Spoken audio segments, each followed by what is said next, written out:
and welcome to Keeping Up with the NWSL. I'm really excited to start this new segment on the channel.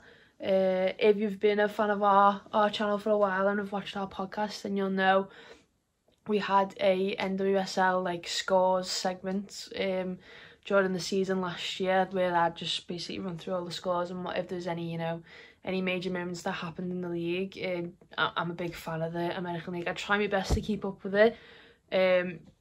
There's still a few players that I'm unaware of, but I'm trying my best to sort of wrap my head around it. Obviously, a whole new bunch of players will just come in as well due to the college draft in January. So I'm still trying to learn, but hopefully I can give you a little bit of knowledge on the league if you're looking to get into it.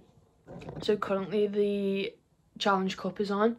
Obviously, due to the pandemic, that the league couldn't start in April when it was supposed to, so they decided on a one tournament format rather than just pushing it back up until when it might not have been able to start till September, and it normally finishes October, so it would have just been a bit of a mess, I think.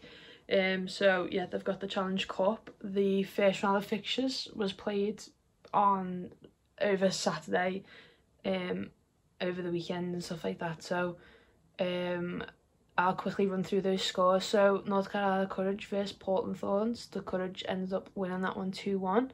They opened the tournament. Chicago Red Stars and Washington Spirit followed them that evening, with Washington beating Chicago 2-1. The Utah Royals and Houston Dash played yesterday. So today's Wednesday when I'm filming this, so they played yesterday, which was Tuesday. That game ended up finishing 3-3. That was a really good one to watch, and it'll be interesting to talk about on here. And then Reign played Sky Blue, and that finished 0-0. So the only goalless game of the tournament so far. At the time of filming, Portland are currently playing Chicago. That is on in the background, so if you see me averting my eyes, I'm trying to sort of keep up with that as well. Obviously, Orlando Pride are not in this tournament due to a lot of their players and staff testing positive for coronavirus only a couple of days before the tournament, so they unfortunately had to pull out. But yeah, let's just get into it. So North Carolina versus Portland Thorns, they were the first game of the tournament. Both those teams looked ready and ready to go for me. Obviously, I think Portland didn't have the best season last year. I think they know that themselves, or the players said that. So they'll be looking to really go for it in this tournament. But unfortunately, they didn't get all 3 points in the first game, with North Carolina beating them 2-1. Both teams had great opportunities within the opening 5 minutes to score. Lynn Williams was through on goal, I think on the 3rd minute. Her shot, I think she was going for more of a cross, but it got deflected off the defender. And Bixby, who's the rookie who obviously came from the college draft in January, is going to be the main goalkeeper for Portland this tournament due to French having a knee injury and missing out. Her reflexes were on point for that, and she was able to stop it from going in the net. Literally 2 minutes later, Lindsay Horan nearly put Portland ahead with a great header, but again the keeper stopped it. So within 5 minutes it was go from both teams. It wasn't until the 74th minute that the first goal of the tournament was actually scored. Dabina actually got the goal for North Carolina. It was a great goal. Holly Mace traces down the ball. The Portland defence is just lagging behind, and Holly Mace, plenty of time on the right hand side, was able to look up, pick out Dabina, who was making that run to the near post. The Portland defence just sort of let it go. No one's really followed her run.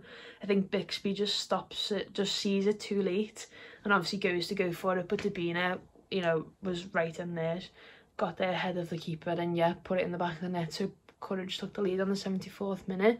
It didn't look to affect Portland too much. 4 minutes later, 5 minutes later, they equalised through Simone Charlie, who had not long come on and made an instant impact.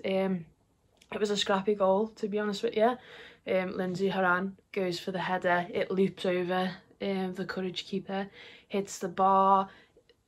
the Courage keeper and the defender get mixed up, and Simone Charlie's there to just sort of, I think she just sort of like knees it in. Like it's not a clean finish at all, but a goal's a goal at the end of the day, and that tied up the game. I didn't think it was going to finish 1-1 though. I wish it had done. I'm a bit of a Portland fan, so like, you know, I'm obviously going to root for them over anyone, but I didn't think it was going to finish 1-1, and it was actually Courage who came out on top. Lynn Williams got the winner. Yeah, what a player she is. But yeah, Courage took all 3 points from that. And yeah, it was a really good game to open the tournament. The next game came the same evening between Chicago Red Stars and Washington Spirit. I'm actually really excited to watch Washington this season. I think they've got a good squad building, they've got a good manager. When they let Mallory Pugh go to do with like a trade, I'm still not 100% sure how trades and allocation money and all that stuff works over there, but Mallory Pugh got traded to Sky Blue in January, so I thought, oh, she's going to be a big miss for them this season. But when you've got like a player like Rose Lavelle in your squad, you're not missing out on anything. And she actually opened the scoring in that game on the 9th minute, which it was a brilliant finish as well. The ball sort of, it's a rebound. She's just in the right place at the right time. Follows the play into the box, and then yeah, just whacks it left foot, roof of the net, keeper no chance. Great finish. Washington actually went 2 up just after the half, with Ashley Hatch getting the second goal. And like it was on at like 3 o'clock in the morning here, so I wasn't going to be awake for that. So when I've seen the final score, when I woke up the next morning, I was a bit like, oh, okay, like quite excited to see that, but obviously a bit surprised as well, because Chicago in the final last season had a great season. Obviously they're missing a player like Sam Kerr up front, but the squad's still so good. So I was quite surprised to see Washington had actually took all 3 points. But after Ashley Hatch scored the second goal on the 47th minute, the 51st minute Morgan Bryant pulled one back for Chicago. From watching the highlights, I think that gave Chicago a little bit of a momentum, but they were just unable to get that second goal and get the equaliser, which they'll be disappointed about. They're currently playing Portland now, like I said, and Portland seem to be on top of it, but Chicago seem to be getting in the game. They're missing players like Ertz and Casey Short and Alyssa Nair, like really top players. I think it's just in terms of rotation, and not for any specific reason, no injuries or anything that's been said anyway. So I'm still you know, sure they'll have a great tournament, but yeah, it was just surprising to see that they didn't get the points on Saturday. The one game that I was really looking forward to talking about is Utah vs Houston Dash. What a mad game that was. 3-3 the final score. Houston were actually leading 3-1. Should have been 4-1 in my opinion for Houston. I think Rachel Daly should have had a hat-trick. Bit of controversy with that. So Utah actually took the lead. Rachel Daly equalised a couple of moments later, and then they went up just before half time. Rachel Daly with a header. So yeah, a bit of a mad game, that one. But Daly should have had a hat-trick in halfway through the second half. The keeper for the keeper for Utah, goes to do a goal kick. It's one of those drop ones where you drop the ball and hit it sort of on a volley. So to me personally, that the ball's in play there, but Daly gets in the way, blocks the keeper's kick, then goes round the keeper, slots it into the back of the net, but the referee disallows the goal because apparently the ball wasn't in play like properly, which is a bit mad to me, because you know, if it's out the keeper's hand, the ball's in play. Daly hasn't knocked it out of her hand, but then also you don't know what the rules are in terms of how far away you have to be when the goalkeeper's doing a goal kick. So there's loads of rules or regulations behind that or whatever. But I think Daly was a bit unlucky there. I think the general reaction from fans, of what I've seen anyway, they're all for Daly's goal. They think it should have stood. A lot of people think it should have stood. So I think the NWSL are reviewing it. I think they've come out and said they're reviewing it, but obviously you can't give them a goal. I don't think it works like that. So yeah, both those teams walk away with a point there. Obviously this tournament's in Utah, so Utah on their own pitch, they'll be probably the team that's most comfortable. They know the surroundings. They are without some key players. Obviously Kristen Press opted out of this tournament, which players were given the option to beforehand. So she's opted out alongside like Megan Rapinoe, Toby and Heath. They're not playing either. So obviously some big names missing.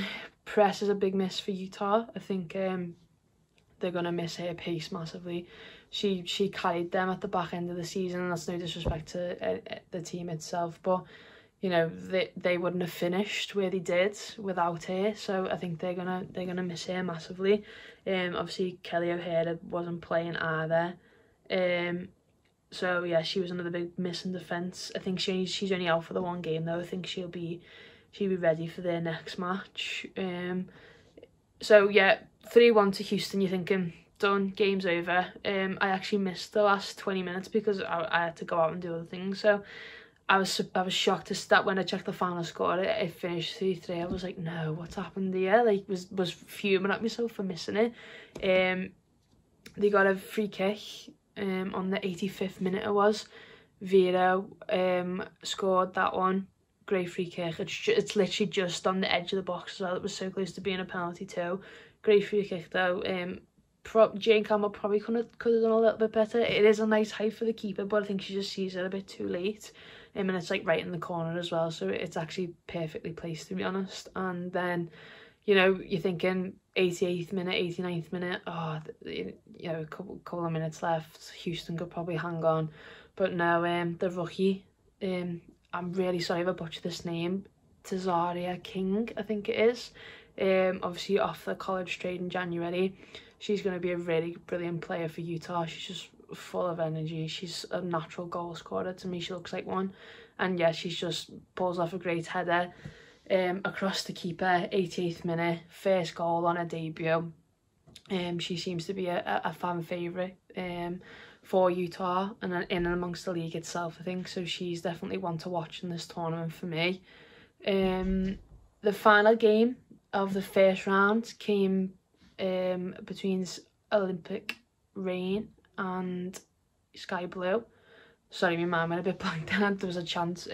Yes, Rain and Sky Blue finished off the first round of games. Again, that game was 3 o'clock in the morning, so I couldn't watch that. So it was another one that I've had to watch the highlights of. So apologies if I have missed anything. But it was 0-0, so it was the only goalless game of the first round. So I think the first half, not much really happened from what I could see from the highlights. It wasn't until 44th, 45th minute, Kawasumi threw on goal. Looks like a certain goal for me. But no, Rain defence recovered really well. And I think it's Barnes who gets the blocking. Great recovery from the defence. Yeah, that should have been, I think that would have given Sky Blue the edge going into half time. For me personally, there's no better time to score a goal than right on the half. Gives you just that little bit extra momentum going in at half time.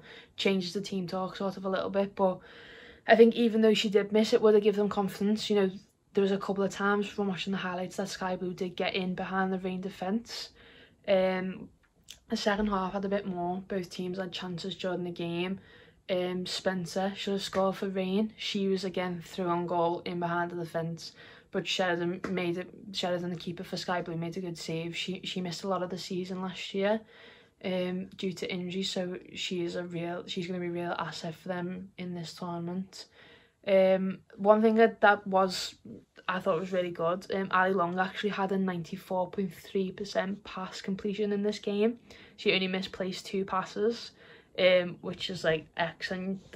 I'll try and get a picture of the map that shows all the passes she made.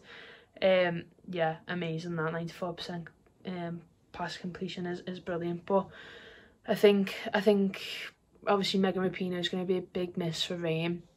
Carly Lloyd's not in this tournament, out due to injury for Sky Blue. So, you know, a lot of these teams are missing really key senior players.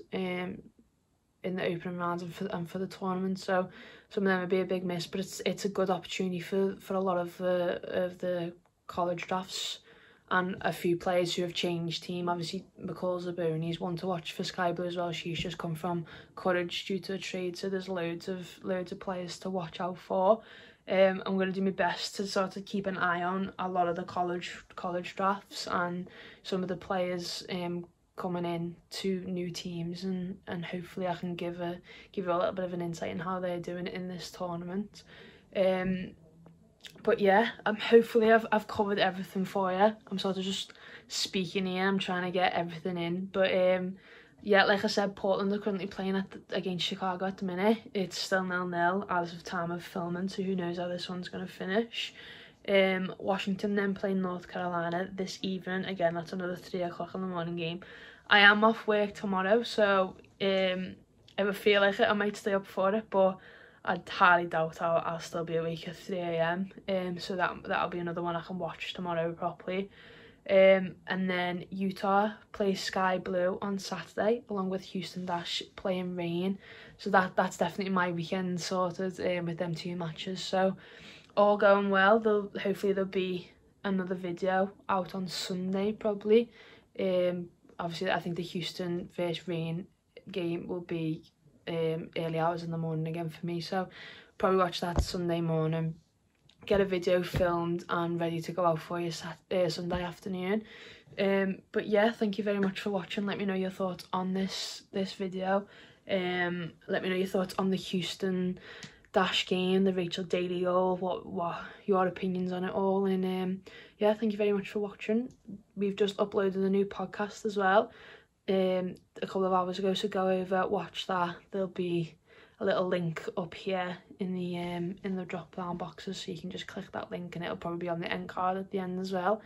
But yeah, thank you very much for watching. Remember to like the video, comment, subscribe to the channel, and I'll see you all again with another Keeping Up with the NWSL video.